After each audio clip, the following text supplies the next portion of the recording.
E aí, pessoal? Eu sou o Vitor, vou começar aqui a nossa revisão teórica do experimento 3, que a gente trabalhou observando alguns fenômenos da luz, né? Trabalhando principalmente com o laser e com os polarizadores. Nessa primeira parte, a gente vai fazer uma revisão teórica abordando alguns dos aspectos que são mais recorrentes para a gente interpretar os efeitos que a gente observou lá no vídeo. Para a gente começar, vamos falar aqui da lei da refração. Refração é um fenômeno em que a direção da luz, a direção da luz é alterada ao passar de um meio para o outro, devido à diferença de velocidade da luz em cada meio. A gente quantifica aqui o n como c sobre v. A luz ela vai ter essa diferença de velocidade em cada meio toda vez que ela passa, mas a frequência dela não muda. A frequência dela ela é igual para cada ela é sempre igual para qualquer meio que ela passe. Isso porque a frequência da luz ela é uma característica da onda. Então, ela, por mais que ela passe por diferentes meios, essa característica ela não muda. E ela está diretamente ligada às vibrações da luz. A gente tem um gráfico aqui, quando a gente for falar de polarização, vai aparecer um gráfico que vai dar para visualizar melhor. Por hora, vamos se ater aqui à refração em si, né? A refração a gente pode quantificar ela como n igual a c sobre v, em que c é a velocidade da luz no vácuo e v é a velocidade da luz no meio. Pode ser na água, pode ser através da placa de acrílico que a gente usou nesse experimento. E via de regra, quanto mais denso for o meio que a gente está, maior vai ser o nosso índice de refração, mais a nossa luz ela vai refratar. Velocidade de uma onda ela é dada como v igual a lambda f. Lambda é o comprimento da onda, f é a frequência, a velocidade aqui a gente acabou de falar que é a velocidade no meio, né? Se a velocidade ela não muda, se a velocidade ela muda, a frequência não, então o lambda deve mudar. Para que essa regrinha que ela permaneça constante, né? Se o nosso lambda ou se o nosso v cresce, o nosso lambda tem que crescer também, para poder manter essa linearidade aqui. Agora, dessa forma, a gente pode reescrever essa equação que eu coloquei aqui. A gente pode reescrever em termos de comprimento de onda, que o lambda zero vai ser o comprimento de onda no vácuo. Aí é só eu substituir aqui esse c por v. Se eu substituir aqui esse v aqui por c, aí eu vou encontrar o lambda zero. E aí eu jogo aqui. Mesma coisa para o outro lambda. O que eu quero dizer aqui é só que a gente consegue quantificar o índice de refração conforme o comprimento de onda, se for mais conveniente, de acordo com o aparato experimental que você tiver, né? Agora, para a refração, um conceito muito útil que a gente tem vem da lei de Snell, que ela relaciona o ângulo de incidência, que é o ângulo com que o nosso feixe está batendo na superfície que a gente está usando como aparato, e o ângulo refratado.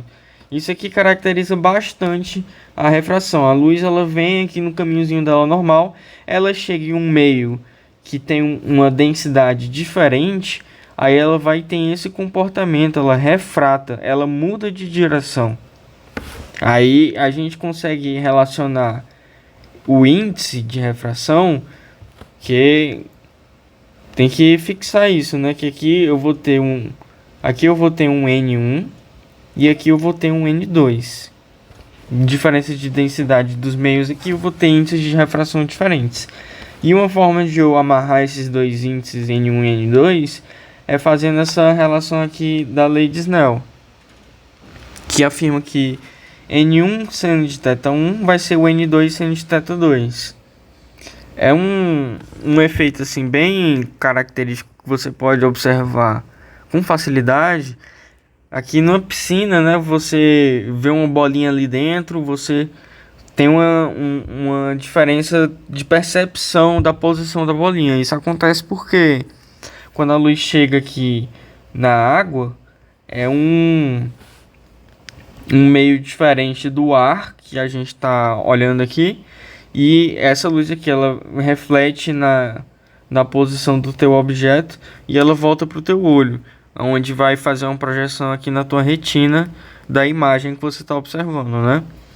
Aqui tem o exemplo do pescador que enxerga o peixe na posição aparente, mas ele tem esse teta aqui, ó, teta 1, teta 2. Mesma coisa que a gente viu aqui. Aí você enxerga uma posição diferente. Vamos seguir em frente. Esse efeito da refração ajuda a gente a entender a dispersão cromática. Lá no vídeo que o Matheus vai mostrar, a gente consegue, usando uma plaquinha de vidro retangular, e dentro dessa plaquinha a gente tem algumas fitas e elas acabam causando esse efeito de dispersão da luz, né? Aqui o que é que acontece? A luz, cada cor da luz, a gente tem a cor azul, a gente tem a cor vermelha, etc. E para cada luz dessa aqui, para cada cor, a gente vai ter uma frequência diferente. Essas frequências elas vão crescendo. E para cada frequência você vai ter uma cor diferente.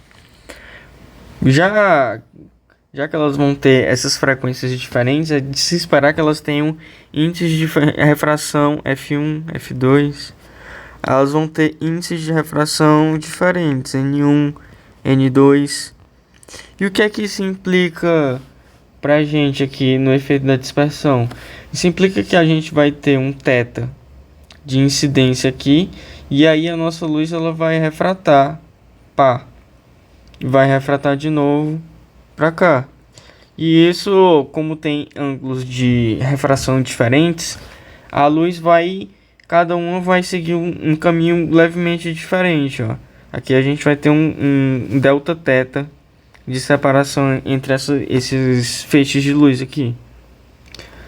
Vermelho, acho que não sei se foi uma boa ideia colocar as mesmas cores, porque ficou um pouco mascarado, né?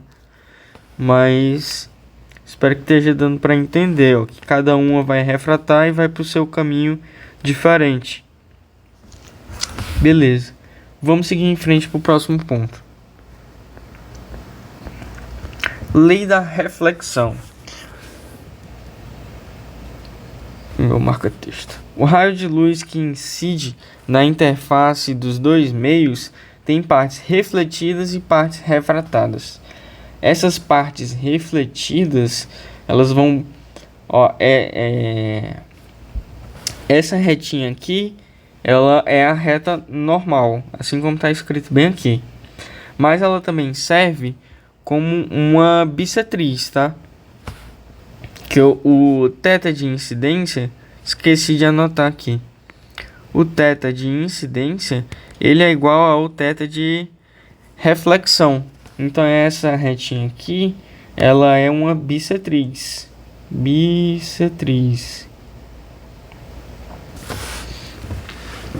E aí aqui a gente enxerga o efeito da refração normal, só que essa interface aqui, esse plano, também pode servir como um espelho, né? Se fosse um espelho, a reflexão ia ser praticamente total, mas ela pode ser uma superfície que faz reflexão. Para a gente enxergar, ela tem que refletir, né?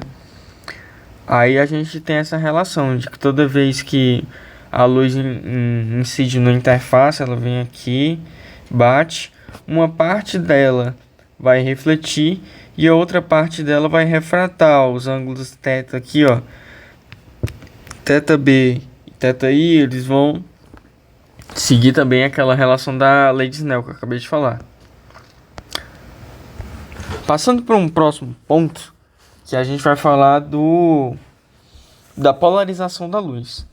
A polarização da luz é a direção na qual o campo elétrico vibra. Isso aqui, ó, a gente está escolhendo o campo elétrico por convenção, tá?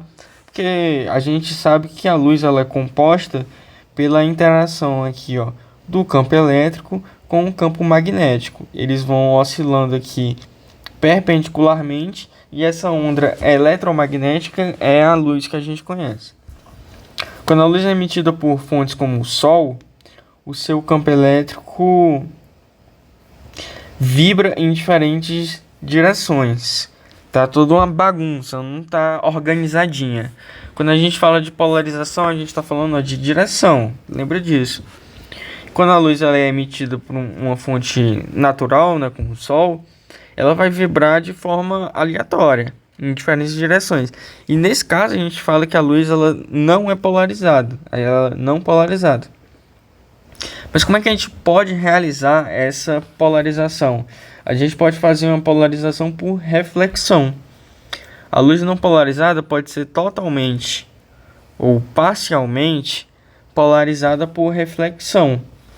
Você coloca um aparato que de tal forma que ele vai polarizar essa luz incidente nas direções determinadas. Então, se ela estiver vibrando em uma direção como essa, mas o meu filtro ele está polarizando nessa direção, eu só vou encontrar componentes nessa direção lá do outro lado. E aí que entra aquela questão. Se eu coloco um filtro, vamos apagar aqui para ficar mais limpinho. Se eu coloco um filtro nessa polarização aqui e outro filtro numa polarização perpendicular e eu realizo aqui uma fontezinha, vamos imaginar que esse aqui é uma fontezinha de luz. Tá aqui, ó, de fonte. Aí ele tá incidindo aqui, pá. Eu polarizei nessa forma, só vai sair luz polarizada nessa direção. Só que quando ela incide nessa direção aqui, eu só posso ter componente nessa direção do meu segundo filtro, né? Só que a gente tem que enxergar, ó, que esses aqui, ó, o filtro 1 e o filtro 2, eles são complementares. Então aqui eu não vou enxergar nada. Aqui eu não tem nada. Não tem nada. Ou seja, se eu coloco esse filtro e o meu olhinho tá bem aqui, eu não enxergo nada do outro lado, porque os filtros são complementares. Seguindo em frente. Existe um determinado ângulo de polarização, o θp, no qual a luz refletida é totalmente polarizada em um plano perpendicular ao de incidência e a luz refratada é parcialmente polarizada em um plano paralelo ao plano de incidência. Essa é uma condição aqui especial, né? Tá aqui, ó, raio incidente, tem aqui a minha polarização da luz no campo elétrico e eu vou ter aqui a mesma polarização. Enfim, isso aqui é só para ilustrar. O que eu queria falar mesmo é o ângulo de Brewster. Não sei como pronunciar isso aqui não, gente. É aquele ângulo no qual a luz reflete, tal que sua reflexão é polarizada perpendicularmente à superfície. É polarizada perpendicularmente à superfície. Se a luz for polarizada paralela ao plano de incidência, ela não vai ter componente perpendicular. E o que é que isso significa pra gente? Significa que a luz do laser ela vai sumir. Ela não vai mais aparecer. Qual foi o experimento que a gente fez lá no laboratório? A gente tinha uma placa de acrílico aqui. Aí a gente tinha um laser. E a gente tinha aqui um polarizador. Essa luz ela vai incidir aqui na minha placa de acrílico. Uma parte dela vai refratar. Lembra lá das partes mais iniciais aqui do videozinho, tá, gente? Isso aqui tem a mesma imagem lá em cima. Agora o que eu vou falar é que o ângulo aqui não ficou legal, ficou bem daqui, né? Mas vocês estão entendendo. Uma parte daqui, ela vai... Deixa eu fazer de novo, que ficou muito ruim. Fazer aqui o desenhozinho da placa. E aí eu vou botar meu filtro bem aqui assim para dar certo. Meu laser. Aí tem um filtro, pá. A luz ela vem aqui. Aí qual é o esquema? Traça normal. Ângulo de incidência. Pá. Ângulo de reflexão. Nossa, ângulo de reflexão. E aí bem aqui atrás eu vou ter um aparato para a gente enxergar essa luz, né? E na condição do θp, quando eu tiver θp, a luz bem aqui a gente não enxerga. E é isso que aqui vai ter uma parte que vai refratar. Todo mundo aqui já viu. A condição do θp é que aqui eu não vou enxergar a luz. A gente tem uma foto bonitinha desse efeito aqui acontecendo, que a gente até calculou o θp usando lei de Snell e essas dimensões aqui. O nosso raio ele bateu mais ou menos por aqui assim. Aí a gente mediu essa distância e essa distância. Aí a gente estimou os ângulos e achou o nosso θp, que o Matheus vai falar com detalhes. E assim, a título de revisão teórica, basicamente é isso que a gente tem para falar. Agora a gente vai passar para a parte que fala mais diretamente do experimento e com imagens bem legais do laser.